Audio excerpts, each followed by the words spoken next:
ಬದಲಾದ ಬದುಕಿನ ಶೈಲಿ, ಒತ್ತಡದ ಜೀವನ, ಆಹಾರ ಪದ್ಧತಿ ಪರಿಣಾಮ ಹದಿಹರೆಯದವರಲ್ಲೂ ಹೃದಯಾಘಾತ ಪ್ರಕರಣಗಳು ಹೆಚ್ಚುತ್ತಿರುವುದು ಆತಂಕದ ಸಂಗತಿ ಎಂದು ಮಾಜಿ ಶಾಸಕ ಎಟಿ ರಾಮಸ್ವಾಮಿ ಕಳವಳ ವ್ಯಕ್ತಪಡಿಸಿದರು.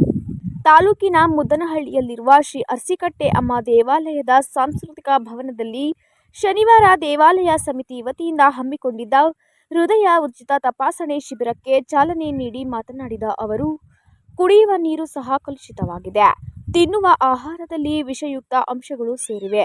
ಹೀಗಾಗಿ ಎಲ್ಲರೂ ಆರೋಗ್ಯದ ಬಗ್ಗೆ ಕಾಳಜಿ ವಹಿಸಿ ಜೀವನ ಶೈಲಿ ಬದಲಾಯಿಸಿಕೊಳ್ಳುವ ಅನಿವಾರ್ಯವಿದೆ ಎಂದರು. ಹೃದಯಾಘಾತ ಸಂಭವಿಸಿದ ನಂತರ ಮಾಡಬೇಕಾದ ಪ್ರಥಮ ಚಿಕಿತ್ಸೆ ಕುರಿತು ಆಶಾ ಕಾರ್ಯಕರ್ತೆಯರಿಗೆ ಪ್ರಾತ್ಯಕ್ಷ ನೀಡಲಾಗಿದೆ ಎಂದರು.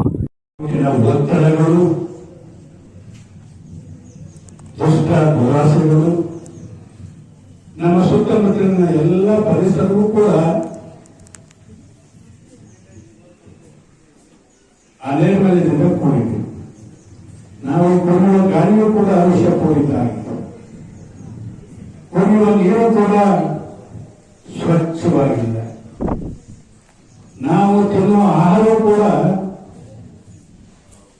ವಿಷಯುಕ್ತ ಆಗ್ತಾ ಇತ್ತು. ಆದ್ರಿಂದ ಈ ಎಲ್ಲ ಕಾಯಿಲೆಗಳು ಕೂಡ ಹೆಚ್ಚಾಗಿ ಹೃದಯ ಕಾಯಿಲೆಗಳು ಸೃಷ್ಟಿಯಾಗ್ತಾ ಇದ್ದವು. ಈಗೇನು ಗಾಳಿ ಬೀಳ್ತಾ ಇದೆ, ನಾವು ಪ್ರಾಣವಾಯು ಅಂತ ಹೇಳ್ತೀವಿ.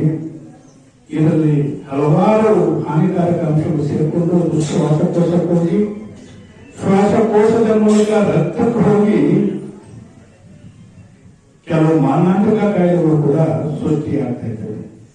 ಆ ನಿಟ್ಟಿನಲ್ಲಿ ನಮ್ಮ ಸುತ್ತಮುತ್ತಲಿನ ಪರಿಸರವನ್ನು ಸ್ವಚ್ಛವಾಗಿ ಇಟ್ಕೊಳ್ತಕ್ಕಂಥದ್ದು ಬಹು ಮುಖ್ಯ ಅಂತಕ್ಕಂಥದ್ದನ್ನ ನಾನು ಈ ಸಂದರ್ಭದಲ್ಲಿ ಹೇಳ್ತಾ, ಹಾಸನ ವೈದ್ಯಕೀಯ ವಿಜ್ಞಾನ ಸಂಸ್ಥೆ ನಿರ್ದೇಶಕ ಡಾಕ್ಟರ್ ರಾಜಣ್ಣ, ಕಾರ್ಲೆ ಸರ್ಕಾರಿ ಆಸ್ಪತ್ರೆ ವೈದ್ಯಾಧಿಕಾರಿ ಡಾಕ್ಟರ್ ತೇಜಸ್ವಿ, ತಾಲೂಕು ಆರೋಗ್ಯಾಧಿಕಾರಿ doctor Pushpalatha, doctor Sandesh, doctor Preetham, doctor Kushal, doctor Babugowda, doctor Hemanth, ಸಮಿತಿ ಕಾರ್ಯದರ್ಶಿ ಮಾದಾಪುರ ಕೃಷ್ಣೇಗೌಡ, ಖಜಾಂಚಿ ಸಿದ್ದರಾಮೇಗೌಡ, ನಿವೃತ್ತ ಪ್ರಾಂಶುಪಾಲ ಬಸವರಾಜು, ವೆಂಕಟೇಶ್ ಇತರರಿದ್ದರು.